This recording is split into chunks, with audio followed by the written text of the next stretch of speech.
the essence of product-led SEO is understanding the user and building that experience for the user. The user's journey has changed. So if you have not been aligned with the user journey in the past, and you were just going onto Ahrefs, SEMrush, SimilarWeb, Google Keyword Planner, whatever tool you were using, and just fishing out the keywords, that was not SEO. Well, that was SEO. It's just not the best SEO. That changes. So now you have to align yourself with the user and understand that user journey and realize that you can't start with, I sell refrigerators, I'm going to go on Ahrefs, SEMrush, SimilarWeb, and just find the best keywords for a refrigerator. You have to say, who am I selling a refrigerator to? What is the journey? Hello and welcome to Marketing Speak. I'm your host, Stephan Spencer. It's my pleasure to have Eli Schwartz with us.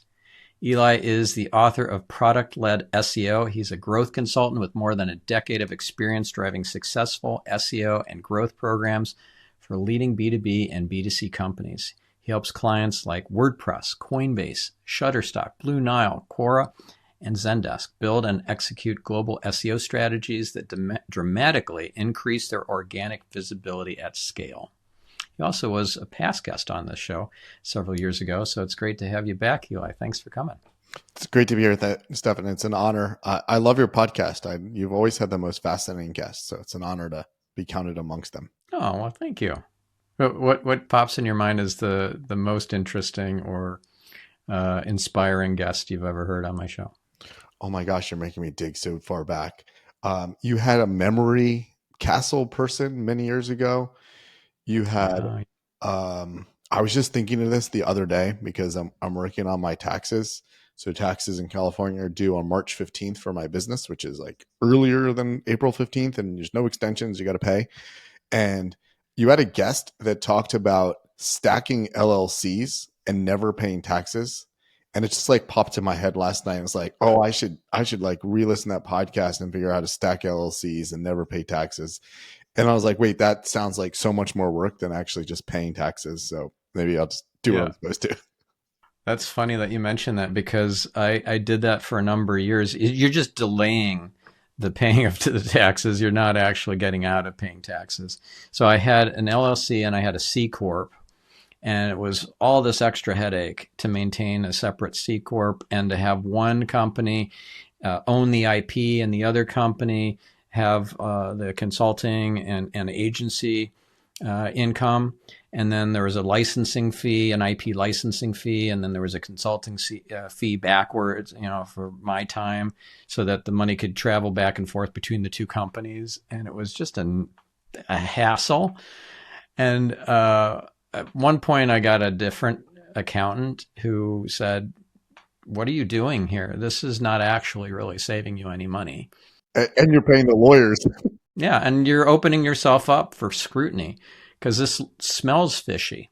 Even if you're doing everything above board, this is not helpful at all. You're an audit risk because you're doing this. And so you have the tax year, calendar tax year for the one business, and then mid-year for the other business, so that you can put a bunch of expenses during the first half of the year into one business that it's not worth your time. It just seemed like so much effort because I was even like looking. So my taxes are due in California on March 15th because that's the third month after the close of the business year. But like, that's where it said I could have fiscal year. So I can make up a year. And like, that seemed like such a headache to figure that out. And then I remembered your podcast where you had like made up years. So every business ended its year at a different point. So you're just like loaning money. And I was like, wow, what a headache. Just pay the taxes. Yeah. One principle I do like, I know we're off topic here, but this might be useful to you and to our listener, is this idea of being your own bank. So instead of paying the interest to Bank of America or whoever, you pay the interest to yourself. But it's a separate company or a separate entity. And it's all, above board and all that, but it's called infinite banking. And you have a lot of cash value you stash into life insurance policies. They have to be a certain kind of insurance policy, like a whole life, some sort of special structure has to be set up. And only certain companies can you do this with, because it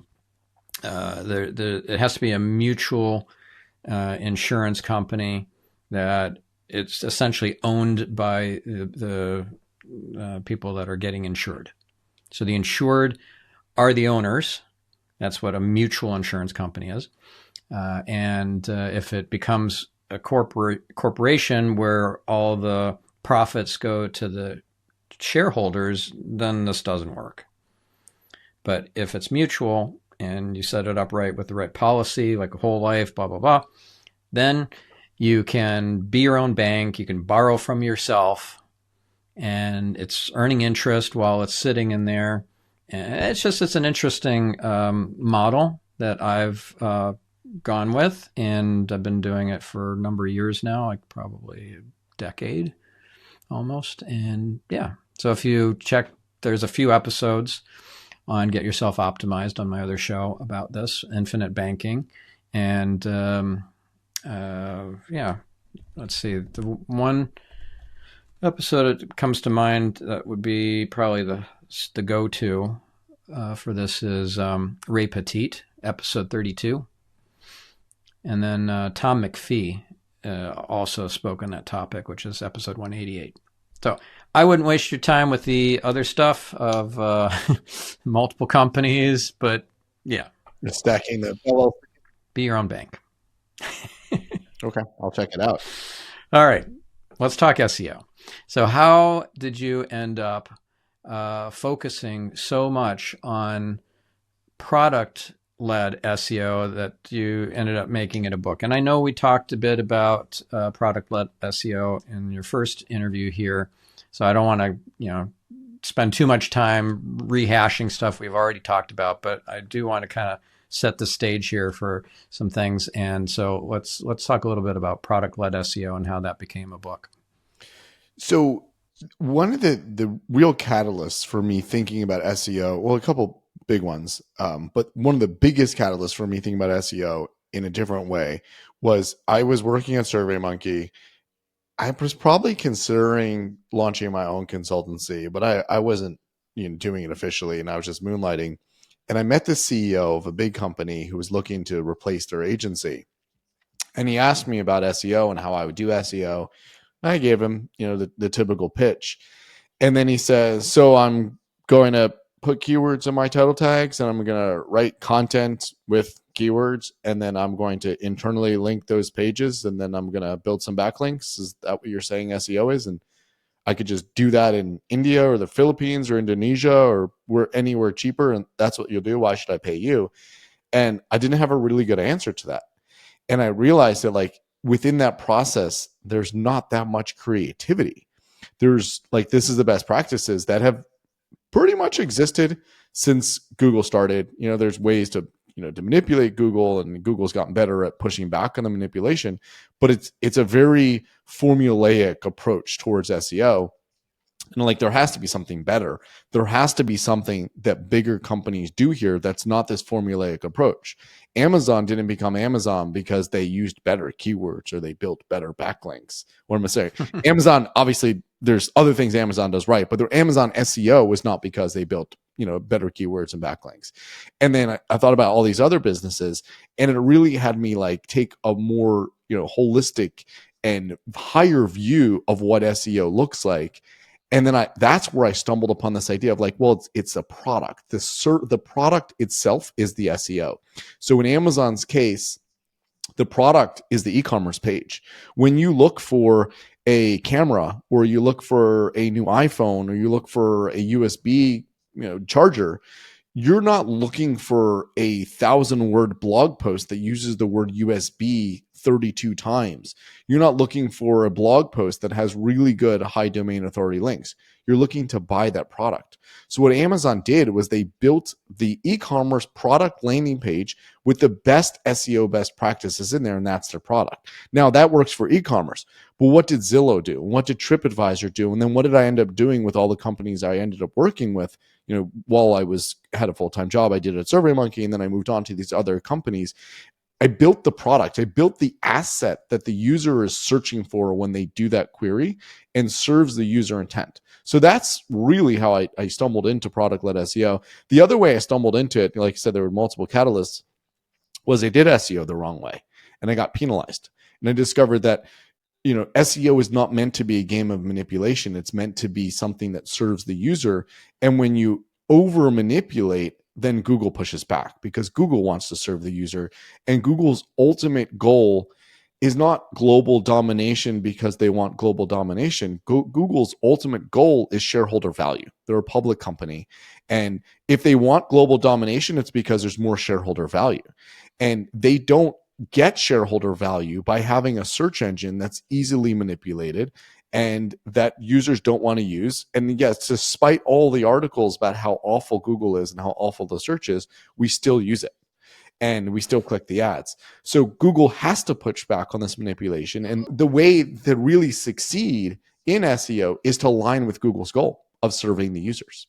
So that's the long-winded answer of how I stumbled into product-led SEO and stick with it. And I think it's the SEO of the future because it aligns with the user and aligns with the search engines. And the way I approach SEO and the way I approach product-led SEO, it's not Google-centric. It's user-centric, which means that if tomorrow we all start using DeepSeek, and I don't know when this podcast comes out, but right now, the topic of conversation is all about DeepSeek and how China's overtaking OpenAI. If we all start using DeepSeek, and I hope we don't, but if we all start doing that, then SEO becomes how do you surface your content and your website and your services in DeepSeek, because that's what SEO is supposed to service. It's not supposed to focus on Google rankings. So SEO does have a future in your view. It's just you have to adapt to whatever the quote unquote engines are of the future, not just to Google. Yeah, exactly. So if you think about it, like AI can do a lot of stuff. AI can make movies. AI can tell us jokes. So if someone were to say comedy is dead, no one's ever going to go to a comedy club. Well, then you went to really bad comedy clubs. You went to comedy clubs where a comedian had a teleprompter and didn't read the audience and just read jokes that were written for them by someone else. AI can do that. But you go to a comedy club and you watch comedians on Netflix and YouTube for the experience. And SEO will always exist. If SEO is just manipulation of useless content, yes, SEO shouldn't exist. But if SEO is an art and a way of servicing users and a way of providing value, that SEO will always exist the same way comedy will always exist, the same way movies will always exist and books will always exist. We're not going to live in this dystopian world where we just where AI agents consume AI created content. I can't see that kind of world. Yeah. Well, people want experiences.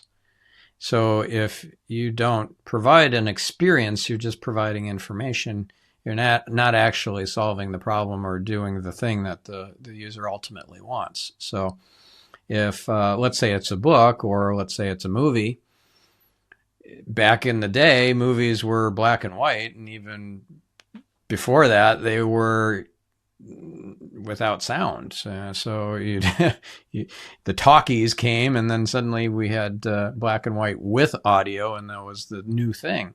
Well, the future is an immersive VR, maybe, I don't know, kind of 4D experience, like where you're getting more senses involved, and maybe the storyline is adaptable based on your involvement in the movie.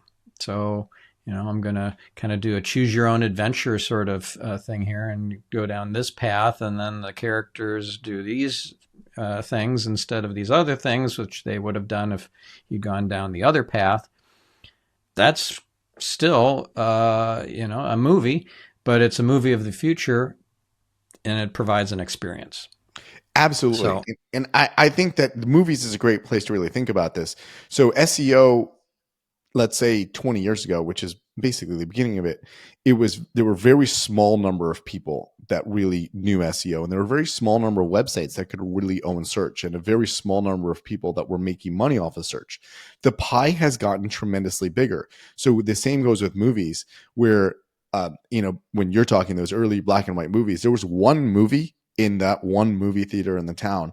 And now we're in a world where we have every single streaming platform. There are many, many more movie kinds of products. And the same goes with those movie actors. Whereas, 25 years ago, there were, celebrities and famous movie actors that everyone wanted to see. Now we have YouTubers. My kids talk about these actors and they're YouTubers. They make as much money as actors, but the platform has expanded. And I think internet and SEO and websites is the exact same thing, where you can have far more SEOs making less money because it's not dominated by the few, but the barriers to entry have been lowered. The barriers to being really good at this have been lowered, and many sites can be really good at this, but there will always be a need for websites. There will always be a need for SEO. So let's talk about experience, not as having an experience, but being experienced.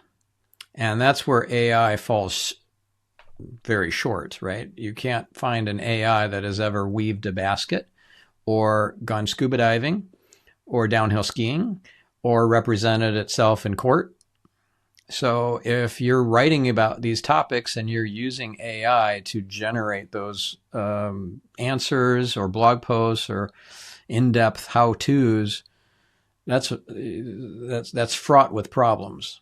And that's why the additional E was added to EAT. So EEAT in the Google Quality Rater Guidelines has an extra E for experience, because if you don't have experience, if you're an AI, then you shouldn't be writing about these things that requires experience. Otherwise, somebody's scuba diving and screwing up the way that they plugged in the tube to their air tank because they got wrong information online from an AI that was just doing a fancy autocomplete. Yeah, I mean, when we're talking information answers, that world is changing. I do think that we are going to get a lot more of our information from AI responses. So I have I rent my house, and I have a very, very fancy fridge that has basically a computer on the front. It's a Samsung fridge. It's a smart fridge, and it plays music, and I can Google stuff, and has a browser, and it's buggy. So the touch screen stopped working. So this happens every couple of years, and every couple of years I have to Google how to fix it. And I think the last time I did it, I had to go through all these Samsung forums and figure out what other people have done to solve it. And I went through Reddit, and this time I Googled it. I guess I've Googled this exact same thing before.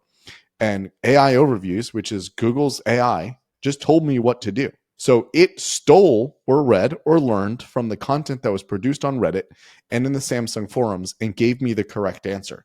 So if you're in an information business, it will be challenging to continue to monetize that information because information has democratized. If you are in a service business, SEO will absolutely exist, but the modes and mediums where people arrive at your service will change. And in my newsletter, I've talked about this as being something that becomes mid-funnel. So top of funnel is, I need I need a new fridge. I need to buy a fridge. And I would do that top of funnel search of best fridge. And then I would go to all these websites. Maybe I go to Reddit. Maybe I go to these, influencer review sites. Now I do a search like best fridge. And then the AI overviews will tell me from all those websites what the best fridges are. And then now I become mid-funnel. Now I say I want a Samsung French door fridge, this model. Or actually, sorry, I want a Samsung French door fridge. That's mid-funnel. And then I become bottom of funnel, which is I want the best price on the, the A123 version. That's bottom of funnel.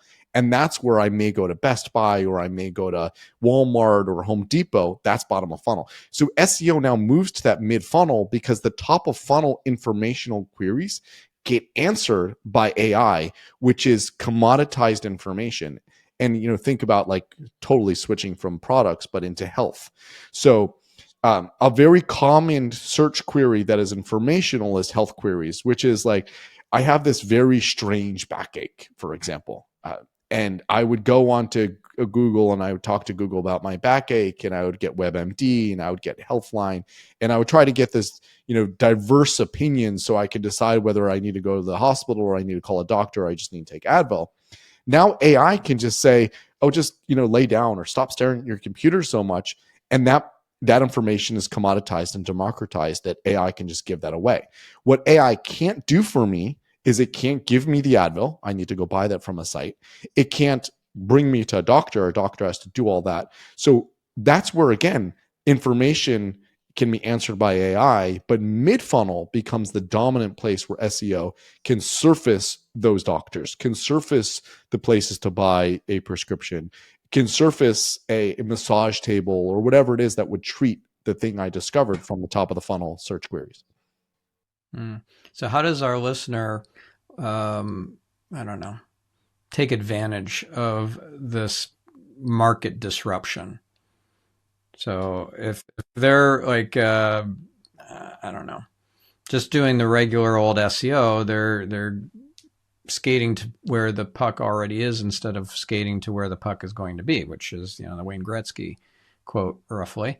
So how do we get them to capitalize on this whole mid-funnel opportunity and the larger opportunity of AI answer engines and LLMs being a much bigger player in versus just regular Google searches? Yeah, so it brings back us to the first thing we talked about, which is product-led SEO, and which why I think product-led SEO does not become obsolete. The essence of product-led SEO is understanding the user and building that experience for the user. The user's journey has changed. So if you have not been aligned with the user journey in the past, and you were just going onto Ahrefs, SEMrush, SimilarWeb, Google Keyword Planner, whatever tool you were using, and just fishing out the keywords, that was not SEO. Well, that was SEO. It's just not the best SEO. That changes. So now you have to align yourself with the user and understand that user journey and realize that you can't start with, I sell refrigerators, I'm going to go on Ahrefs, SEMrush, SimilarWeb, and just find the best keywords for a refrigerator. You have to say, who am I selling a refrigerator to? What is the journey? And then that brings you to, you can do, you can brainstorm it, or you can actually talk to users, which is my preference, but talk to those users and find out from them, what is the mid-funnel? So you may not be able to service that entire journey. Let's say you sell, let's say you're want to sell refrigerators to college students. A college student is not going to buy a $5,000 French door refrigerator with a computer on it. That's not going to fit in their dorm room. So understanding who your users are will define what your journey is and define where your SEO makes sense, instead of refrigerator. Well, the top keyword is French door refrigerator, and that's what I'm going to write about, regardless of whether that is what you want to sell. And I think for the most part, that has been lacking in the SEO industry because it's something that was not required. The other way worked.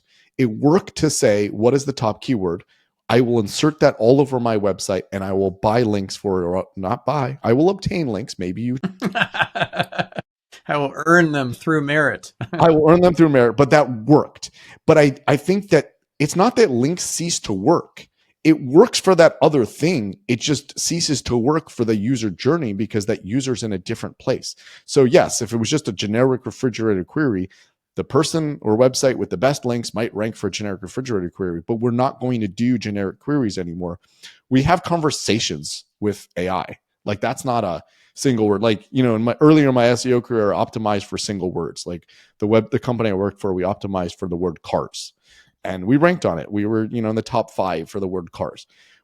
No one buying a car is just going to search the word car. We don't live in that world anymore. So I can buy all the links in the world I want for the word car, but no one searches it. So you really need to deep dive into that user journey.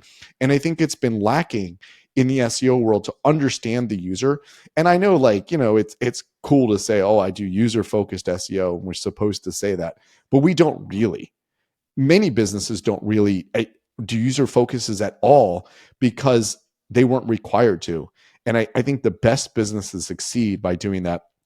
And we talked earlier before we started about the book I want to write and the content I want to write about understanding users. And I think that's missing everywhere. It's not just SEO.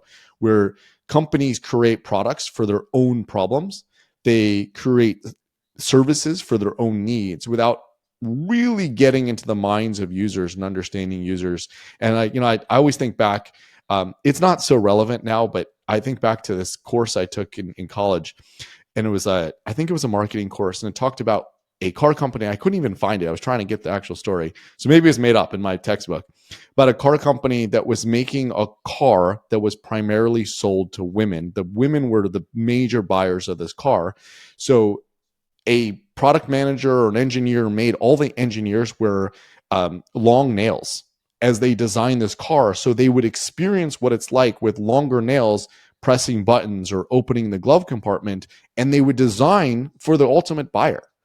And I think that's great. And I think that's what every business should be doing is, what does your buyer want? Like if you're marketing, again, going back to the refrigerators, if you're marketing to college students, well, is your product in the right price range? Like, or did you just like do cost plus pricing of like, this is how much a refrigerator costs me to make, and this is how much margin I want? Forgetting like, can my buyer afford that, or will they pay for that? Or, do they want the cheaper version? So that's what I think is missing in many businesses, but it's certainly missing in SEO of like, what is the user journey? What is the user intent? Yeah, it's really full immersion in the user's, I don't know, mindset and way of life and way of being in the world. So I love this example. I don't remember if it was Nike or Adidas, but I heard this at a conference. One of the speakers shared how one of those two shoe companies, they had this whole area where you can like full immersion experience what it's like being a high school kid, kind of, who is buying their shoes. So they had these school lockers, and inside the school lockers, they were all like decorated differently, posters on the inside door and sports gear and textbooks and notebooks and whatever else, the school like the usual kind of school gear and shoes and whatever else. So they could open this person's locker and imagine what it's like to be that person. And then they go to the next locker over and it's completely different. And the next locker over and it's completely different because everybody's different. And so then you can feel what it's like to be their target audience. It's not just a ideal client avatar. These are real people that you can now relate to because it's like and they also had full-size posters of the owners of each of the lockers. So you could see the person, see their locker, and open the locker and kind of go through it like you're spying on them. How cool is that? Like that's full immersion. Yeah, I love that. And I wish more companies did it, but like my experience has been that most companies just, they play lip service to these things. I know when I was at SurveyMonkey, so there was a time where our systems went down. We were down for like many hours. And the CEO like called an all hands and he yelled at everyone. He's like, our customers are freaking out. They can't access their surveys. And you guys are like drinking coffee and just hanging out. I mean, they were doing their work, but like no one had that sense of urgency. And I realized, because most of my colleagues, the engineers, the product managers, the salespeople, they didn't use the product. So to them, this is like, oh, product we built and we service, but they didn't understand for the customer that you sent a lot of surveys, how critical this was. So the same way everyone in the world would freak out if Gmail was down, like, oh, I can't communicate. I don't get my emails. I can't send my emails. We know that pain. They didn't know that for many of the SurveyMonkey customers, they were experiencing that same level of pain. They were survey creators and they needed their data and they couldn't access it. I felt that pain because I loved creating surveys and I met many customers, and the survey, like, I knew people that logged in multiple times a day, checked, did I get another response? Did my data change? And I understood, there's nothing I could do about it because I wasn't an engineer, but I understood that our customers were likely in pain and we're checking every 5 minutes. Is it back up? Can I get my data? And the engineers didn't, because they'd never run, many of these engineers had never run a survey. They didn't even have logins to the product. And not to just pick on my past employer, but like I've been at many companies where they don't understand the product because they don't use it and they don't understand the customer and they've never met a customer. Well, this also is, I think it's a rampant issue in part because employees are no longer engaged. They're disengaged. They're actively disengaged. There was a Gallup survey that found that only maybe like 30% of employees are engaged, like they really care. The vast majority just don't give a hoot. I don't know, like 20+% or something, actively disengaged, like 1 foot out the door. They just don't really care what happens. So that on top of the fact that they're not really users of the product or the service, they just don't get their world, the customer's world, that on top is just, it's a recipe for disaster. 100%. But I'm not going to blame the larger companies where many employers are employees are disengaged. I meet startup founders all the time who they have these ideas around SEO. And I ask them like, well, is this something someone would search for? And they're like, I don't know. I'm like, I'm not a user of your product. And I'm just like thinking if I wanted this SaaS, I don't think I would go on Google to find a SaaS product I didn't know existed. I'd probably ask my friends, what do they do for this solution? So in that case, maybe SEO doesn't make any sense. And a lot of times I meet companies and I tell them just don't do SEO, do paid marketing, because there's probably not an SEO use case that justifies spending, I don't know, $10,000, $20,000 a month on SEO. If SEO were free and it's not free, then yes, great, do it. But if it's not, if it costs, significant sums of money that could be deployed elsewhere, then deploy it where it would be most effective. But they don't know what could be deployed elsewhere because they never do that cost benefit analysis or even that ROI journey of what happens on search. Like what will happen if I do rank number one for all these keywords? Do I drive any users? Do I drive any value? And they don't go through that because they don't have enough of that customer empathy. So how does our listener effectively track that user journey? Like accurately attribute the customer to whatever channels and do that ROI analysis. How do they deal with multiple sessions, with multiple types of devices and locations and so forth? This is kind of a nightmare, right? It is absolutely a nightmare. And I'd say the answer varies for the kind of company and for the size of a company. So the most important thing before doing any of the deep attribution, weighted measurement, and multiple touches and long journeys is just a whiteboard journey, which is, are there multiple touches? Like, how will this work?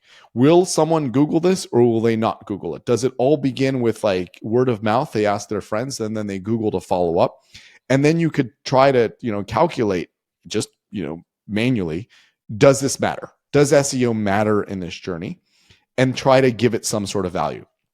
For larger companies that are spending significant sums of money on SEO and other marketing channels, that makes more sense to really do deeper attribution analysis to decide whether they should spend more money, how much money they should spend, where they should allocate the budgets. But I'd say anyone that's just looking to start that journey, they have to really outline, does it make sense? And what does that journey look like? And if you can't really elaborate on what that journey looks like to yourself, maybe don't spend the money. And that's the conversation I have so frequently with startups where they're not really sure. And I'm like, why would you take money you're not sure about and take it away from channels that you are sure about? There was this one company I was talking to. They built a mobile app and a SaaS for gardeners. So I don't remember exactly how they use it. Maybe it's like a CRM for gardeners. People are outdoors. They're doing large gardening projects. Some of them are doing smaller ones. They're mowing lawns, and they want to spend $10,000 a month on SEO. And I asked them where they got most of their customers from, and they said trade shows. They exhibited at trade shows and they met gardeners, and they're gardening trade shows all over the country. And I said, like, we walked through a journey, and they also didn't think many of their customers were very technological. So they're not very technological. They're not really like Googling stuff in general to find new tools.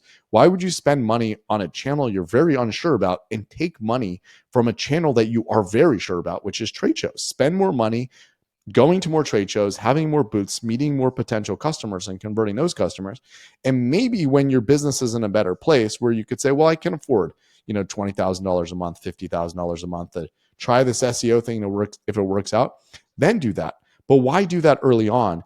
And really that process of what does that journey look like is what led them to maybe don't do that. And I'd say, like, again, I frequently meet businesses that don't understand their customers. They don't go through that journey. They just say, well, SEO is good. It's free. People Google stuff, instead of, getting really granular and say, do my people Google stuff? Do my people buy in this journey from Googling stuff?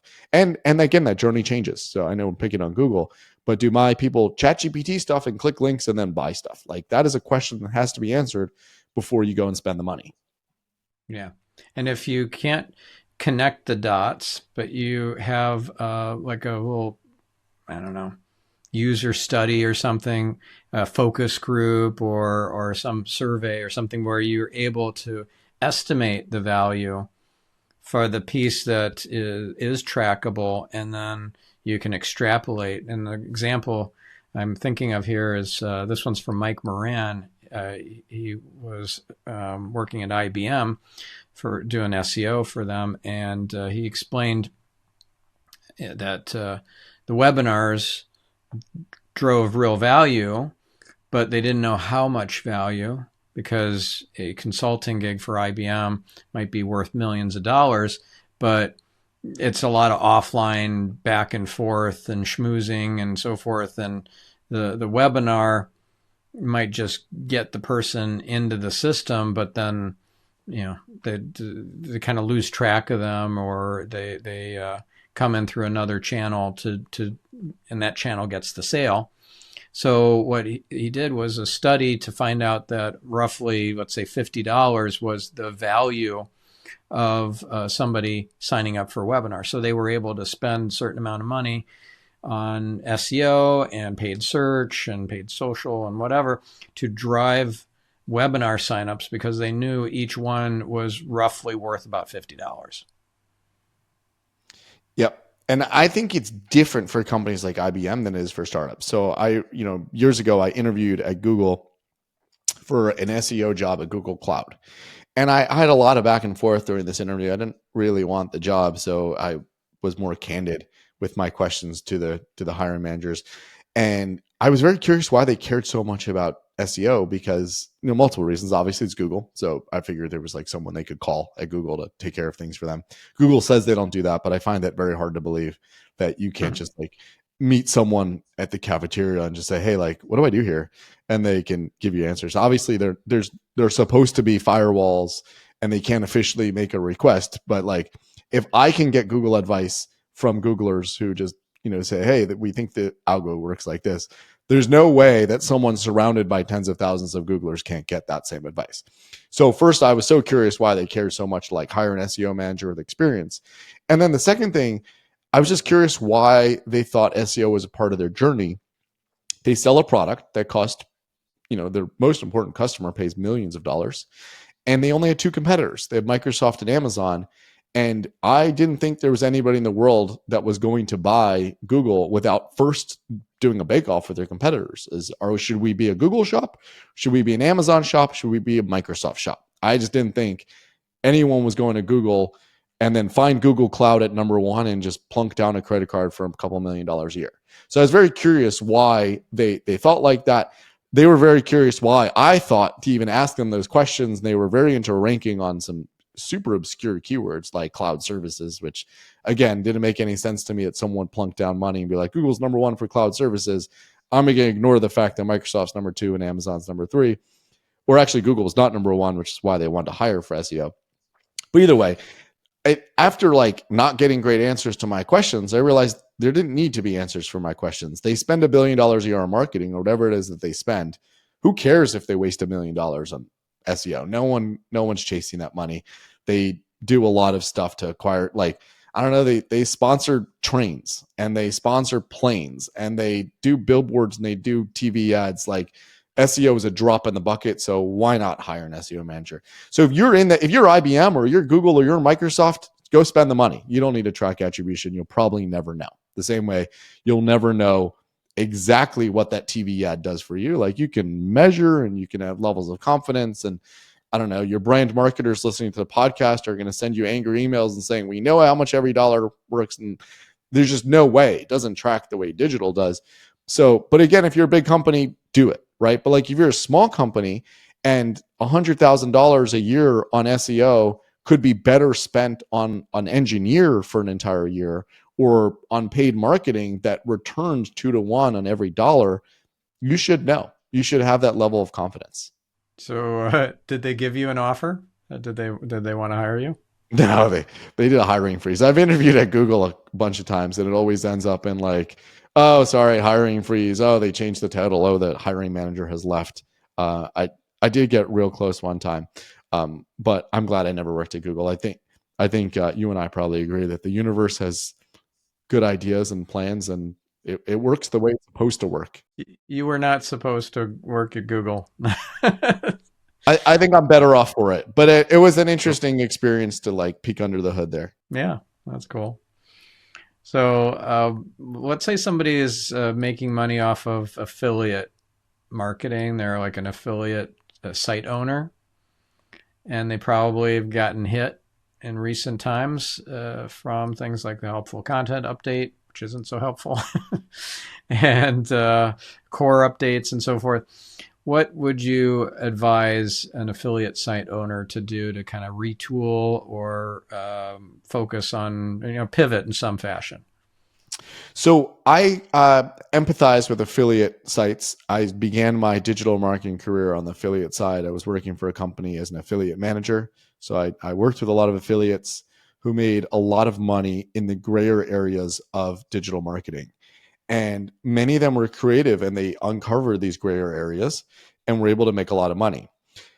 I'd say the grayer areas have become blacker or whiter, and there's less gray now. And one of those areas where the gray has been removed is helpful content. So whereas years ago, it was a strategy to go and create a lot of thin content and rank on Google and then draw people in and get them to click your links and then get affiliate commission. That probably doesn't exist as much anymore. And maybe it shouldn't exist because Google has gotten significantly smarter about which sites they want to have in the index and provide value. I know, again, we're going to get angry emails about this and say, well, here are these sites that got penalized, but Google's an algorithm. It has false positives and it has false negatives. But for the most part, the algorithm is trying to identify who is the original source. So if you're selling something as an Amazon affiliate, Google potentially wants to see Amazon there ranking and not Amazon affiliates who then send the traffic over to Amazon. There was a site I met last year that was destroyed in helpful content, and they were a site that was curating Amazon links and replicating Amazon. They just had a novel way of approaching search and categorization. And they made a lot of money, made millions of dollars, and then Google obliterated them because there's no reason that they should be there in search fronting Amazon when Google would much prefer to have Amazon. Like, why should a user go through that extra click?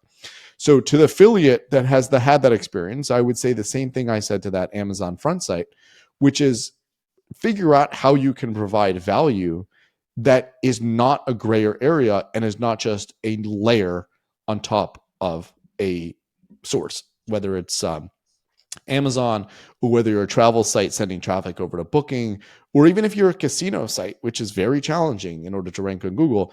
What is your angle?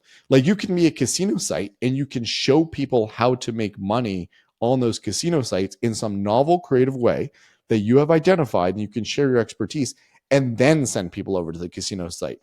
Just trying to rank on those gambling keywords because the gambling site itself can't rank is less of an option anymore because the algorithms have gotten smarter. So again, to the site that's been hit by the helpful content update, and I'm not going to take Google's side and say you deserve it, But what the algorithms are looking for is the original source, is the most helpful site. And there will be false negatives and there will be false positives, but add the creativity back. And the creativity, again, 10 years ago was, I can make crappy content that Google can't identify. That's not so much of a strategy anymore. Yeah. Let's talk about creativity and how to innovate in these interesting times that we live in. So there's this Peter Drucker quote I love: the business has only two functions, marketing and innovation. So if we have an innovative way of like, I don't know, presenting products from Amazon or whatever, then we have a market advantage for a period of time until Google takes it away or whatever. But if you can come up with things that are innovative approaches, innovative ways to present information, to bubble it up to the surface, to rehash it or whatever, remix it. Like, let me give you an example. So this podcast and my other show, Get Yourself Optimized, I care very much about the quality of the show notes page. So it has so much more than pretty much any podcast or website, I think. It's not just got the transcript. That transcript has been turned into a long-form blog post. So it's very readable. It also has pull quotes that are set aside in like bigger text and displayed in a nice, pretty format. It has relevant YouTube videos embedded. It has a lot of imagery, stock photography, and so forth with captions underneath each of the images. There's a checklist at the end with actionable insights. Like, it's an action-based checklist that you can really do stuff with. It's not just a summary of the main points from the episode. All the links and resources are recapped at the end, even though they're also linked in the long-form blog post. It's just really next level. But that's not enough, I think. Again, you don't want to skate to where the puck is. You want to skate to where the puck is going to be. So here's what I'm doing differently. Here's how I'm innovating this. I'm starting on Get Yourself Optimized rather than this show. And an example episode is Mary Rezenbeck. I interviewed her, a year ago. She's a homeschooling expert. She has a book on homeschooling.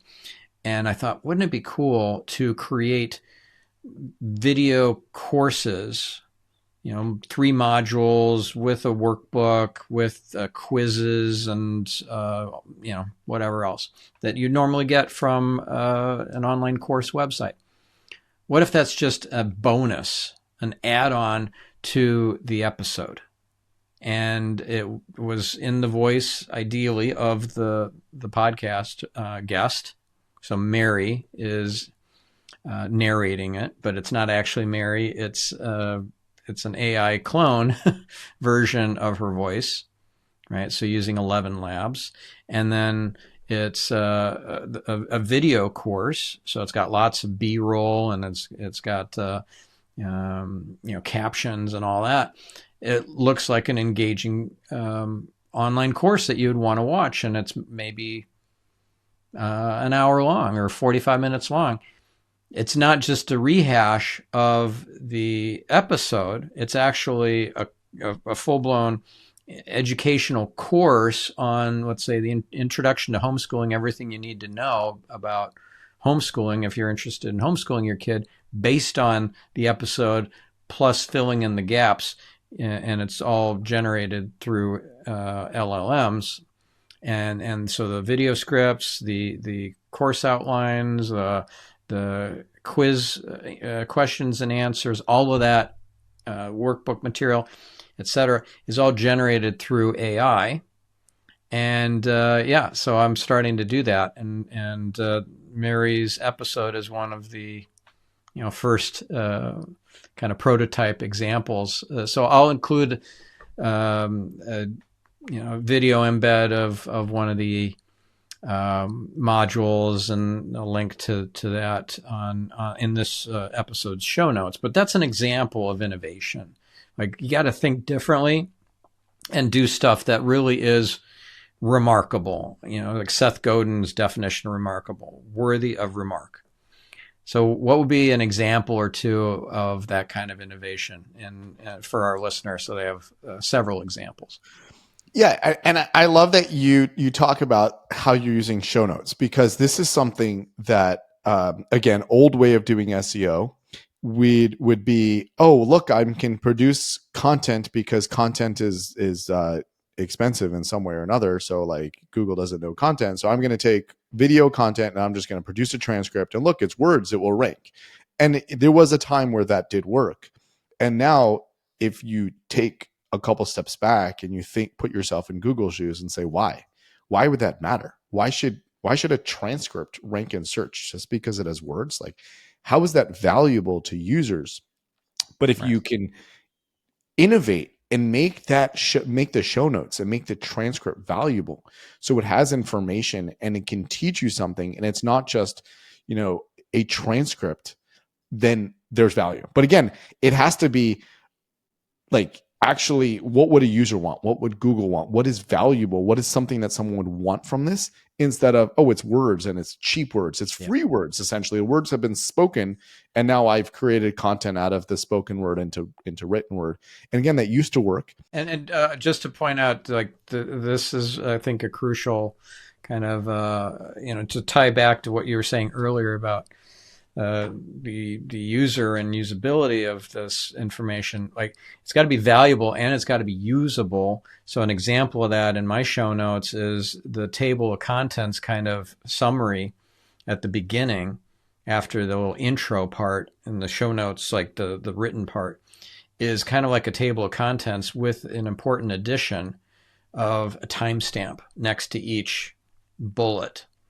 And that timestamp is clickable. I use a plugin that's Simple Podcast Press plugin for WordPress that will take anything that looks like a time, like numbered colon, another number with square brackets around it, and it will turn it into a clickable link, which will start the player, the audio player, at that moment in the recording. So if it says 7:32 with square brackets around it, if I clicked on that, because it will be a clickable link, then it will start playing the episode at 7 minutes and 32 seconds. That's pretty cool.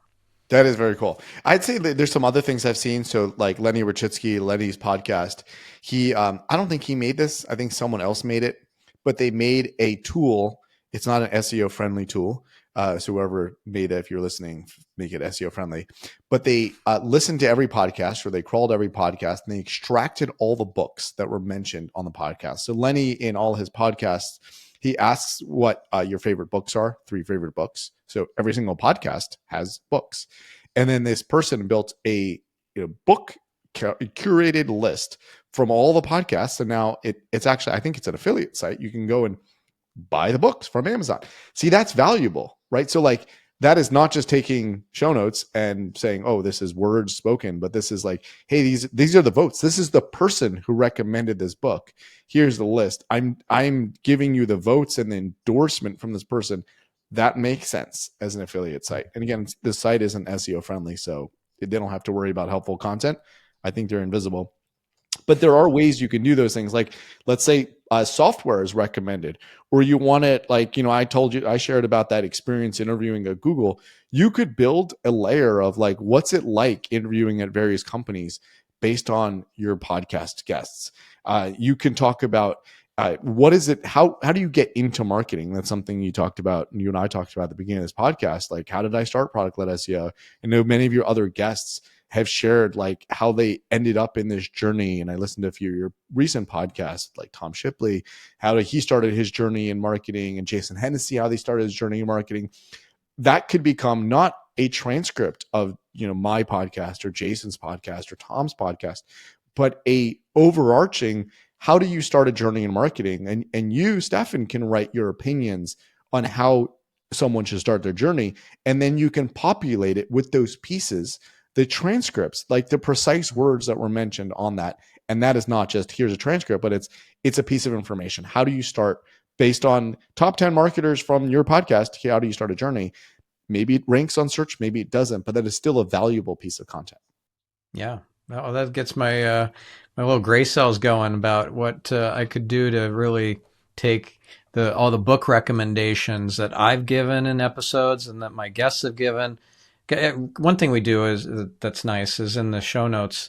Anytime a book is mentioned, it's gonna in the show notes display the book cover with a link to the Amazon page to buy the book with an affiliate link. We make almost nothing off of that. Well, the 2005 version of SEO is if you had an SEO producer for you building these show notes, like, oh, make sure to like insert the author name and the subtitle, because maybe, just maybe, we'll rank on that book title, and then maybe we'll get affiliate revenue. And now if you're realistic about SEO, you can say why.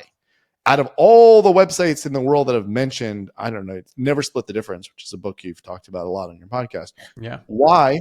I've had Chris Voss on. Yeah. Oh, you did? I remember hearing that. But like, why should your show notes rank on that book title? Maybe you would rank on the actual podcast and like the audio version and someone come and listen to it.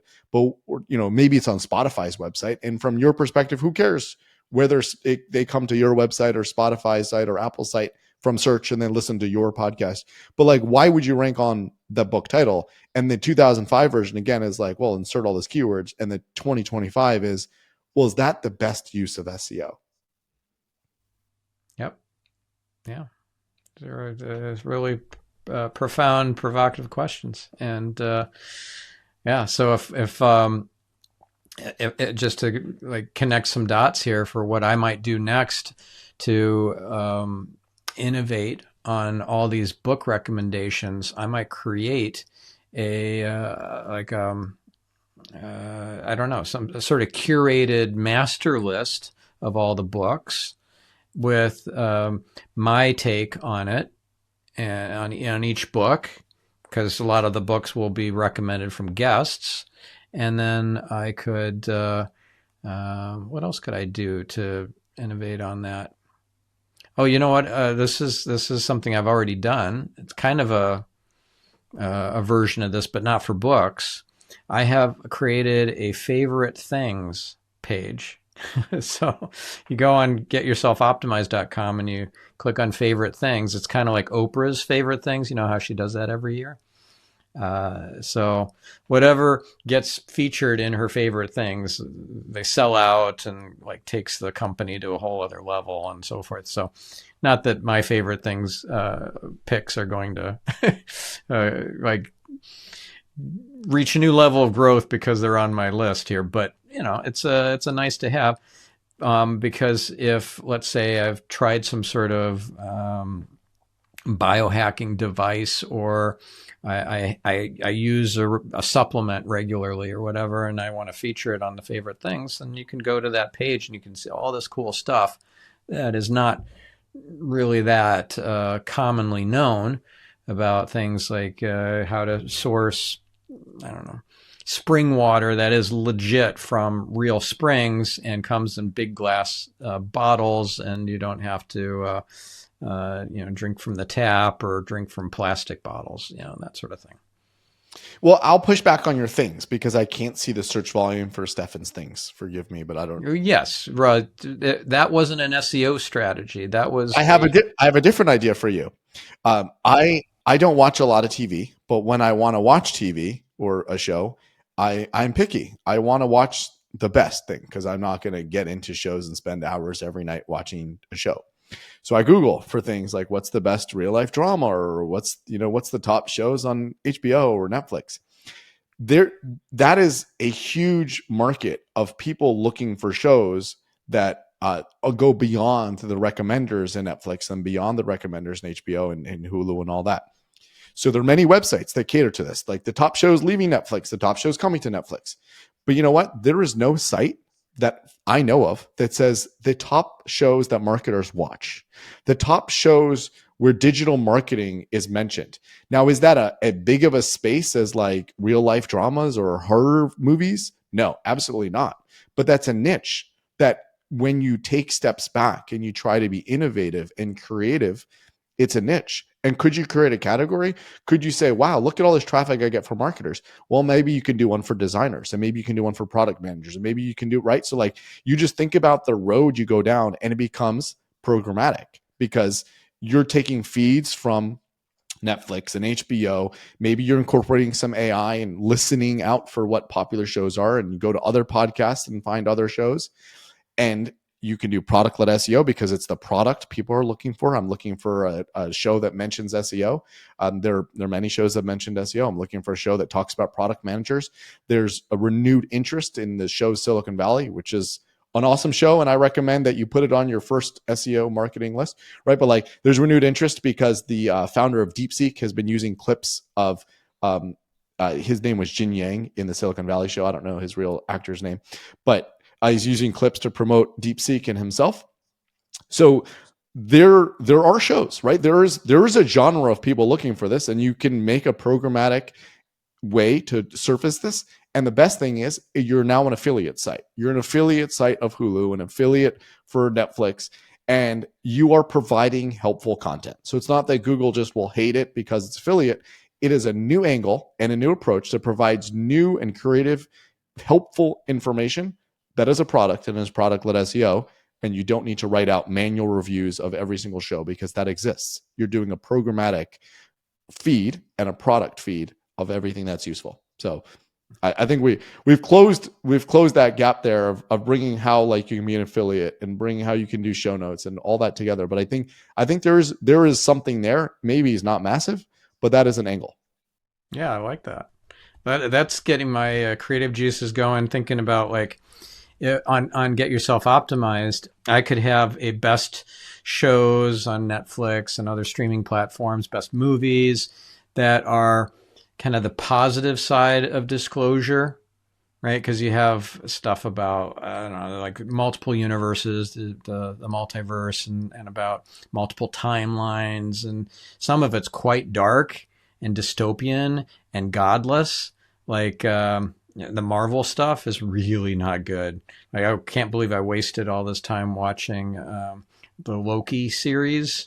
It had all this stuff about timelines. I was like, at that moment, I was really fascinated by multiple timelines. By the way, a great movie about multiple timelines that is a really good, feel good, this kind of like positive disclosure type of movie from the 90s with Gwyneth Paltrow, Sliding Doors. Have you seen that movie? I have not.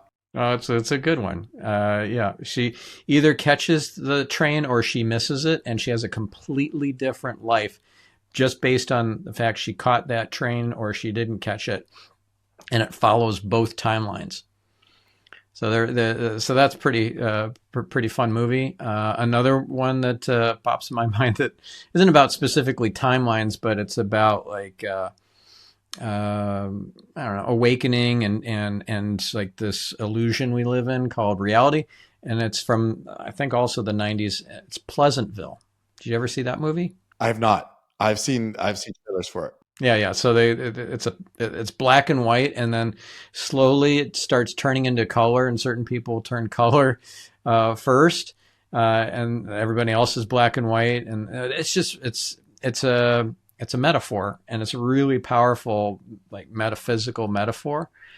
And when I first saw it decades ago, I didn't get it. But when I rewatched it, I was given like a nudge, like a intuitive nudge to watch it again decades later. And I watched again with my wife, I don't know, a couple years ago, and we loved it.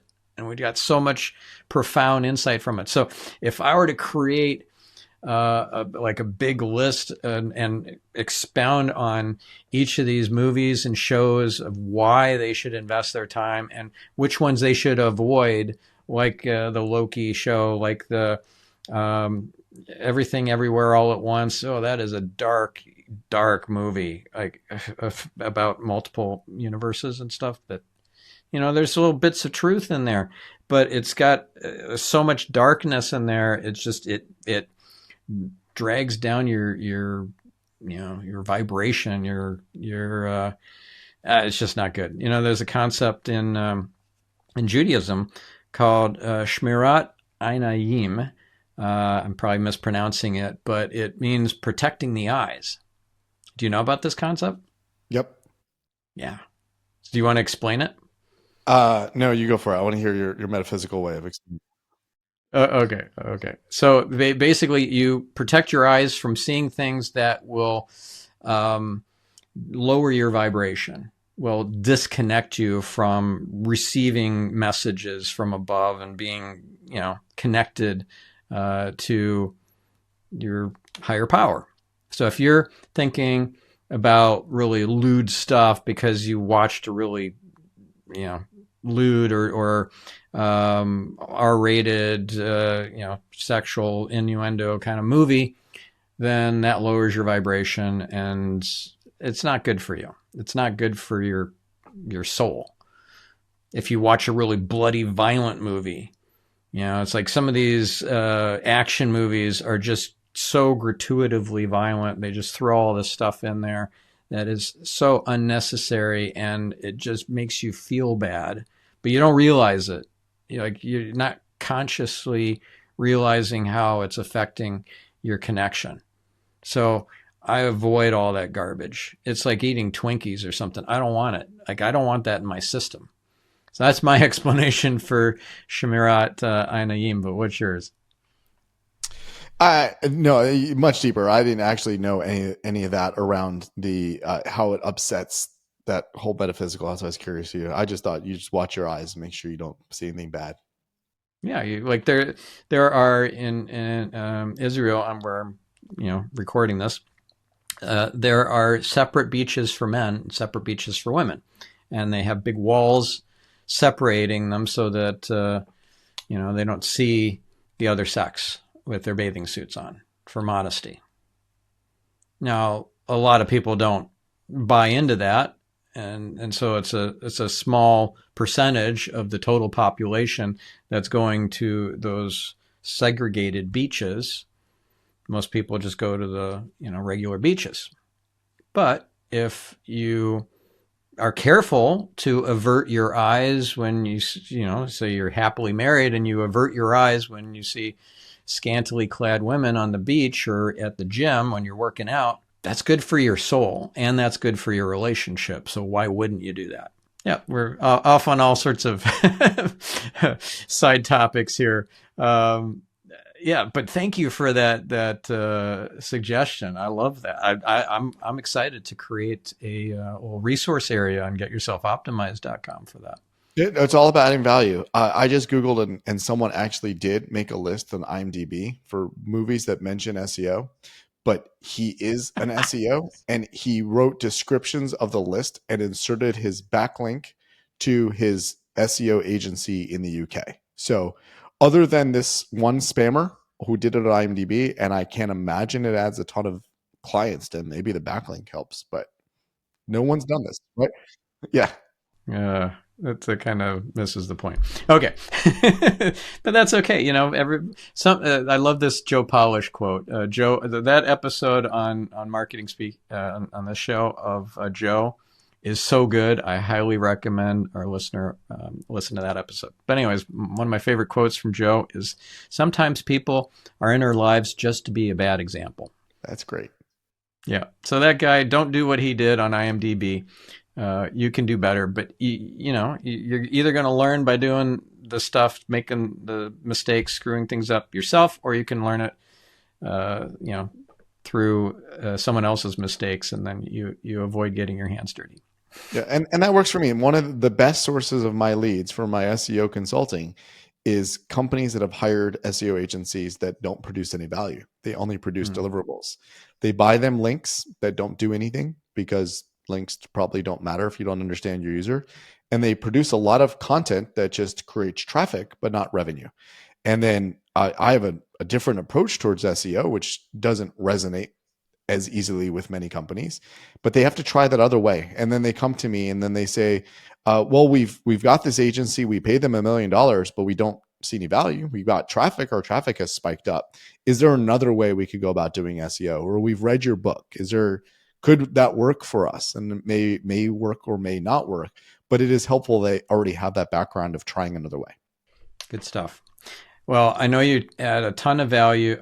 There's one question I wanted to ask you, but I know we're over time. Do you have? Do it. Okay. You go it. Before I get to that last question that I wanted to do, I know you give so much to the community, to the industry, through things like webinars, through your newsletter, through podcast interviews like this one. And I just want to make a shout out here for your newsletter that our listeners should subscribe to it, because you really do put a lot of heart and soul into your newsletter. It's a weekly newsletter or monthly or what? It's a weekly newsletter. I try to keep it on that schedule because I could skip, but I feel responsible to myself, not necessarily to the readers. Thank you, readers, for reading, but I feel responsible to make sure a newsletter goes out every week. That's a commitment. For 9 years, it's about 10 years now, have been producing an episode a week, publishing an episode a week on this show and on Get Yourself Optimized without fail. That is a very serious commitment. Yeah.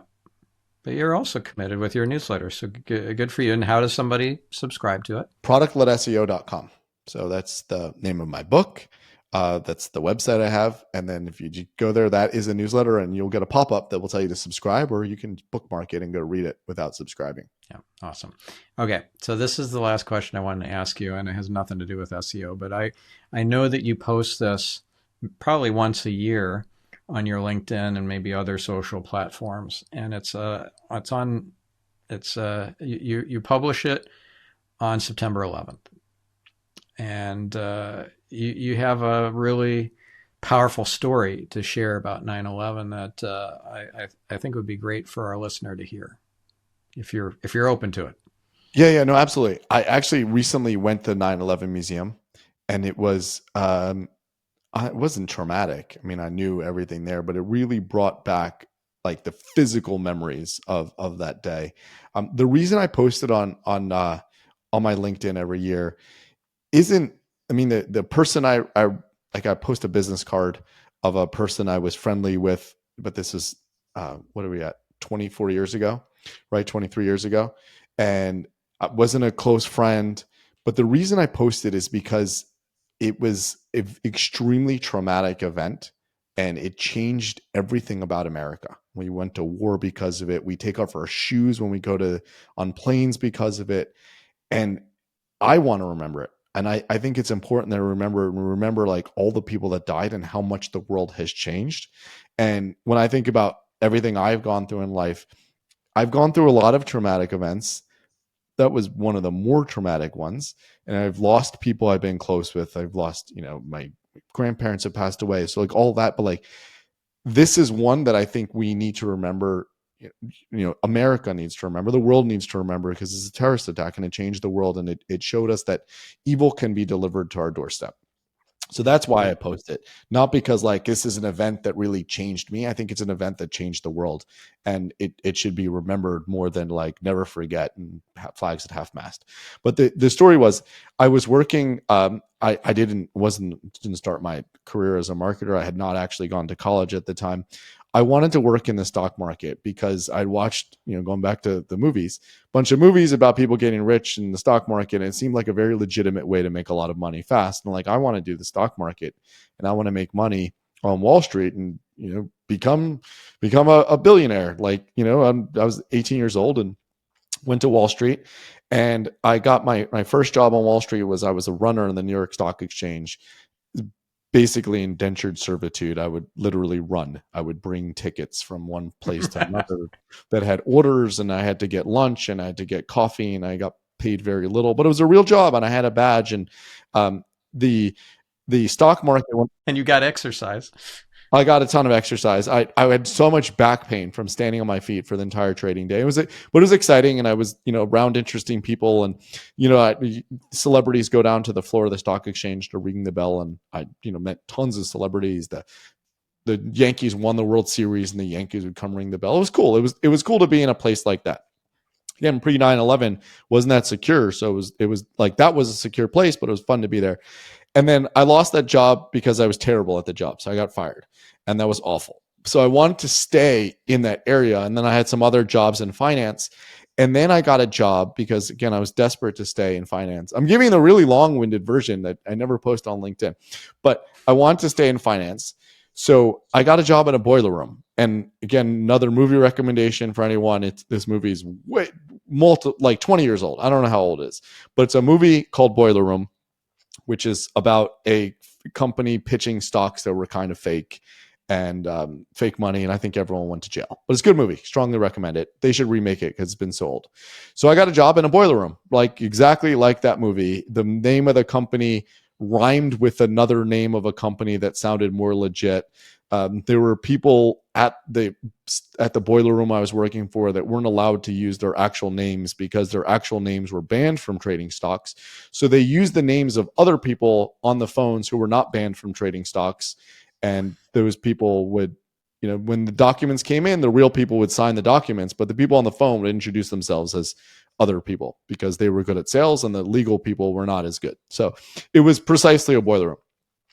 So I'm working there. I'm working on getting my stockbroker's license, and I'm learning how to sell stocks on the phone. This is something that will be very foreign to anybody that's, not any Gen Z person. Yes, stocks used to be sold on the phone. We don't just go on websites and Robinhood and just swipe. Like you had to get access to the stock market, and there was a lot of money to be made. And these bigger companies, when they sold a stock, they would front run, like if they would get a big order, they would sell the stock themselves or buy the stock themselves, and then they would execute for the client. Again, not something you can do anymore, which is great. So I'm working at this company, and my boss, who is a awful, terrible person who was not allowed to be trading stocks because he'd been previously indicted for selling out fake stocks.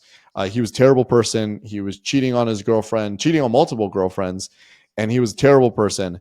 Like berated me all the time. So that on September 10th, he berated me, and it was awful. I left work and I was like, this is not for me. I cannot continue to go into this environment and get yelled at and be belittled. And I mean, they would cut my clothes. Like I'd be wearing a tie. I had to wear a tie, and they would just cut it in half.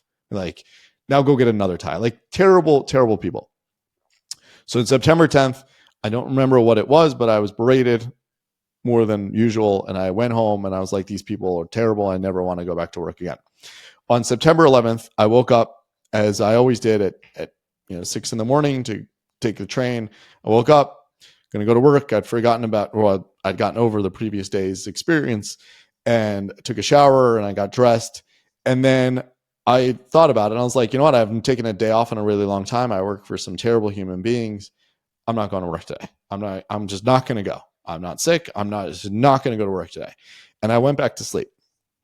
I got woken up, I don't know, between 8:39, whenever the terrorist attack started happening. And my phone was ringing, and it kept ringing and ringing, and I kept ignoring it because I assumed it was my boss asking me why I had not come to work that day. So it kept ringing. I picked it up, and it was a friend of mine who said, "I'm so glad you picked up. Are you okay?" I said, "I'm fine. I'm not going to work today. I hate my boss." And she said, "Oh, good. I'm just so glad you're safe." And she sounded like she was crying. And I'm like, "Why? What's the matter?" And she's like, "I got to go." So I was like, "Wait, this is really freaky." So I turned on the TV because maybe something happened, and the TV didn't work. So because the antennas were on the top of the building, and then I turned on the radio, and then I thought I was listening to again, for the younger listeners, TV used to be on the radio. They used to have stories on the radio. So I thought I was listening to an action story on the radio because they're talking about planes hitting buildings. I think the second plane had just hit, and then there were multiple missing planes. Like early on that day, they thought there were planes all over. There were multiple missing planes. I was like, what station is this? It's like a Tuesday morning. They're not supposed to be telling stories during news hour. And then I realized it was real, and I started freaking out because I knew a ton of people there. And I went to a friend's house who had cable because the TV antenna wasn't working, and we watched it. And then as a teenager, I thought it was a really good idea for us to like go down to the World Trade Center. So we were in Brooklyn at the time, and we went into Manhattan and went to Lower Manhattan, and I was really close to the buildings, and I saw the building 7 fall down, and I saw things like, like I knew a ton of people there, and I saw like friends of mine, they were building stretchers out of plywood, and there was like enough ash that was like snow. I was walking in inches of snow. It was just ash from the buildings, and there were like business cards still falling from the sky. Like they had landed on other things and they're still falling. And it was a terrible day. But really, like, I didn't go to work that day. I don't know what would have happened, but my colleagues were fine. A couple, again, like I share a business card. I knew people that died in the buildings, and I knew people that were injured in the escaping from the buildings, and I knew people that were traumatized from seeing things that they should never see, no one should ever see. Yeah. But I wasn't there because I didn't go to work that day. The message that pops into my mind about this for you is that it wasn't your time. Like that was all orchestrated for you to miss that day because it wasn't your time. I have another friend who she's never missed any planes. Like she does not miss flights. And it was September 11th, and she was going to be on one of those 4 planes. But they had just closed the door. And she was screaming at them, "You got to let me on. I can't miss this flight." And they wouldn't do it. They would not let her on. And that was one of the 4 planes. I met someone, I think I met her in Israel, or her niece had been, this was during the time of the Intifada in Israel in 2000, 2001. There were a lot of terrorist attacks and bus bombings. And her niece had been living in Israel, and her mother, her sister, the sister of the person I met, insisted that the niece come home from Israel because it was too dangerous, and that she come back to America and live in New York and get a job. And she got a job at Cantor Fitzgerald, and she died on 9/11. So that was reverse trauma on the other side. And then another thing I learned a couple of years after 9/11, the first person that died on 9/11 was a trained counterterrorism soldier from the Israeli army. His name was Daniel Lewin. And Daniel Lewin was the CEO and founder of Akamai. So a company that still exists. It's a public company. It powers many, many websites and load balances between different sites. So you see a faster site wherever you are. He was living in Boston, and he was on the plane. He was flying from Boston to LA.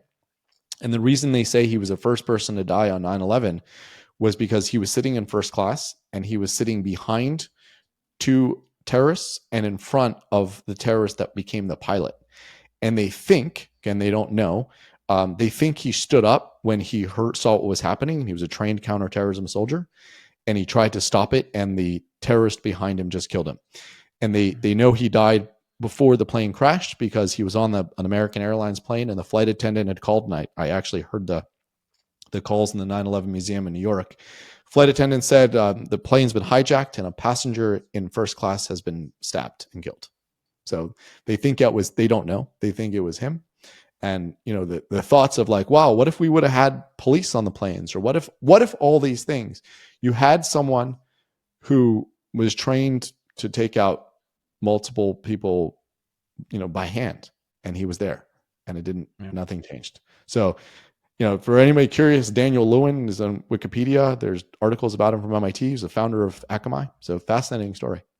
Thank you for sharing. I just I had no idea how you never shared that full story with me. I know we talked about 9/11 once before, but wow, I'm glad you're alive. Yeah, no, the real trauma of that day is, wow, I could have been there. I'm not traumatized. I don't want to claim any victimhood and survivorship. I did not survive. I was like any other person in New York that day, or any other person in America that lived through it. And I did not live through it in a way that would have been traumatizing because I didn't go. And like and the reason I share that is not because like look at me and like I survived. The reason I share is because I think it changes who we are as Americans. Like an attack came to our shores, and every single time we travel, we are impacted by that. And, we're impacted by the wars that were fought in the last 23 years because of it. So, and I think it deserves more than a never forget. Yeah. Yeah. Well, it impacts our every waking moment, really. Because think about how much we use our cell phones, and everything is tracked by the NSA. It's just crazy. Like some of the stuff that the mass surveillance that has been leaked out by Snowden and so forth is just it's terrible. And a lot of the excuse for why that is necessary is because of 9/11. Yeah, it changed everything, and we should always remember it. And anybody that's not been to the museum in New York, it's a fascinating museum. It's a very heavy museum. Yeah, and I've been to I've been to Honolulu. I've been to Pearl Harbor, and obviously that also changed America. And this is a museum, a modern attack in a modern museum of something that should be incredibly relatable to everyone in America. Well, thank you for sharing your story, and I'm glad it wasn't your time. All right. So how does our listener learn more from you, potentially work with you, hire you for services? Well, definitely check out my book. So Product-Led SEO, Google it.